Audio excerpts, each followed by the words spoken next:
আজকে আমি তোমাদের ছোলা ও মটরের একসাথে ঘুগনি বানিয়ে দেখাবো। এটা একবার বাড়িতে ট্রাই করে দেখো, খুব ভালো লাগে খেতে।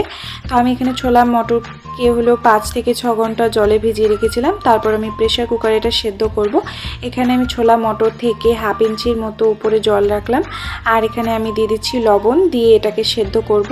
12 থেকে 15টার মতো সিটি দিই, তাহলে এটা ভালো মতো সেদ্ধ হবে। এবার হাত দিয়ে একটু এটাকে ডলে ডলে নেব ঠান্ডা হলে পরে।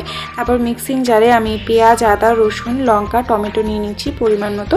নিয়ে এবার এটাকে আমি পেস্ট করে নেব। পেস্ট করে নেওয়ার পরে এর মধ্যে একটু জল মিশিয়ে নিচ্ছি।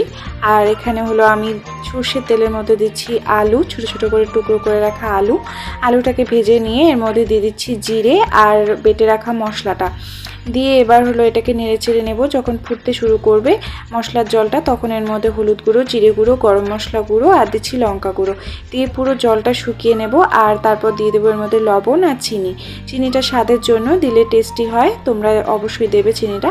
তারপর এর মধ্যে আলু সেদ্ধ করার জন্য আমি আরেকটু জল দিয়ে দিলাম। জলটা পুরো শুকিয়ে গেলে আলুটাও আমার সেদ্ধ হয়ে যাবে।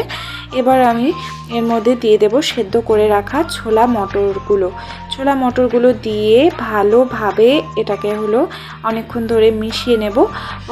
এই পর্যায়ে যদি একটু ঢেকে দেওয়া যায় তাহলে তাড়াতাড়ি হবে, আরও ভালো মতো সেদ্ধও হবে। তো আমি ঢেকে দেইনি, এবার হলো এভাবেই রেখেছি। আর 2টো কাঁচা লঙ্কা দিয়ে দিচ্ছি।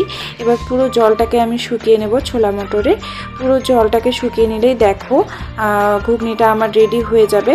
আর দেখতে কতটা সুন্দর লাগে এটা, আর খেতে এর থেকেও বেশি ভালো লাগে। তো তোমরা এটা একবার ট্রাই করে দেখো। এটা লুচি, রুটি, পরোটা এসবের সাথে এটা সার্ভ করা যেতে পারে। আর তোমাদের ভিডিওটি কেমন লাগলো আমাকে অবশ্যই কমেন্টে জানিও। ভালো লাগলে লাইক, শেয়ার করে দিও আর আমার চ্যানেলটিকে সাবস্ক্রাইব করে দিও।